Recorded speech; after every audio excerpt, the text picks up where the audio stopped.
Menaces de viol, de mort. Depuis l'annonce de sa plainte pour viol contre Tariq Ramadan le 20 octobre, Enda Ayari, ex-salafiste devenue militante féministe, est la cible de cyberharceleurs. C'est aussi ce à quoi s'est confrontée la journaliste Nadia Adam à la suite de sa chronique sur le harcèlement, diffusée sur Europe 1, le 1er novembre. La professionnelle y fustigeait les membres du forum Blabla 1825 ans du site jeuxvideo.com, à l'origine d'une vague d'insultes envers le numéro Antirlou, entraînant la désactivation de ce dernier. Elle a également dénoncé une intrusion à son domicile au milieu de la nuit, ainsi que des injures pornographiques. Le 6 novembre, la journaliste Anaïs Condomine a quant à elle publié sur le site de LCI, le documentaire cyberharcelé Chronique de l'impunité 2.0, dans lequel elle donne la parole à plusieurs femmes victimes du cyberharcèlement, dont Marion Séclin.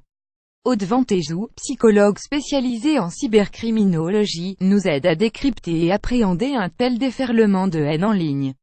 Le Figaro.fr Madame. Comment expliquer un tel phénomène? Aude Ventéjou. Ce déferlement de messages violents questionne le rapport à l'autre de manière générale. On fait face à l'effacement de l'altérité de certaines personnes qui se retrouvent seules, devant leurs écrans, et se lâchent car elles n'ont plus à faire face aux réactions de l'autre. Internet a favorisé cet anonymat, qui facilite lui-même la libération de la parole, y compris négative. Et puis, bien sûr l'effet de groupe, la communauté joue pour beaucoup. Les personnes se sentent plus fortes quand leur opinion est partagée par de nombreuses autres. Les récents exemples de cyberharcèlement visaient des femmes qui dénonçaient le sexisme, le harcèlement sexuel.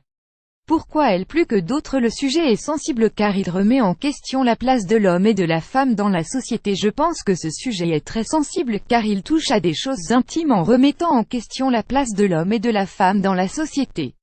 Il interroge sur le positionnement de chacun, mais aussi sur leur rapport à la sexualité et fragilise par conséquent, les valeurs et idéaux de quelques personnes. Le rapport de domination s'inverse, et certains ne le supportent pas. Les propos sont souvent très brutaux. Quelles peuvent être les conséquences psychologiques sur les femmes visées sur Internet? On peut être attaqué n'importe où et à n'importe quel moment. Il ne faut donc pas minimiser ces réactions face au traumatisme que représentent ces attaques.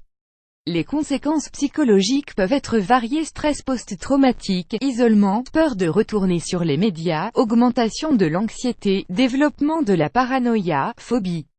Est-il possible de se prémunir? Bien évidemment. Il convient de faire attention aux posts que l'on publie, même s'il reste compliqué de mesurer les réactions d'autrui.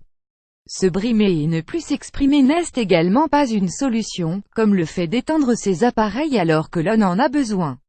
Je pense que plus certaines opinions seront portées, plus la foule sera habituée. Mais pour se prémunir de leurs réactions, quelques règles peuvent être appliquées. D'abord, il faut signaler tout commentaire agressif afin d'informer si besoin les autorités. Ensuite, gardez votre calme et ne surenchérissez pas de manière agressive face à d'éventuels messages haineux.